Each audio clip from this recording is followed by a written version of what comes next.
యమ ఏమంటివి మానవ జాతి నీచమా? ఎంత మాట వైతరిని వరకు వెంటాడి వేధించి ముప్పుదిక్కులు పెట్టి నీ ధర్మసూత్రులను మంట కలిపి 10 ప్రాణములు దక్కించుకున్న నారీమణి సావిత్రిదే జాతి మానవ జాతి. తన భక్తితో సాక్షాత్ పరమశివుడిని ప్రత్యక్షము గావించి మీ పాశము సైతం గట్టిపోచగానించి ప్రాణహరులైన మిమ్ములనే ప్రాణభయముతో పరుగులెత్తించిన పసివాడు మార్కండేయుడిదే జాతి మానవ జాతి. నీచమన్న మా జాతి మూలమున ఏనాడో ప్రతిష్ట మూట కట్టుకున్న మీరు నేడు జాతి అని మమ్మ హేళన చేయటియా? ఎంత వివేకం, ఎంత జ్ఞానం, ఎంత కుసంస్కారము!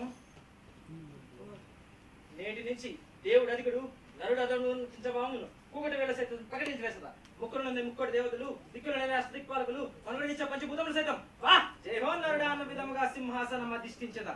స్వర్ణమణిమయ రత్న ఖచ్చితాలంకృతమైన ఈ సభా మందిరమున అకుంచిత సేవా సమూహం మాధ్యమున భూతల పరిరక్షణ ధర్మమైన ఈ రౌరవమున సర్వదా శతదా సహస్రద అవంకిలమైన కుల మత జాతి కుపమును సమూలముగా శాశ్వతంగా ప్రక్షాళన గావించదా. Any doubts?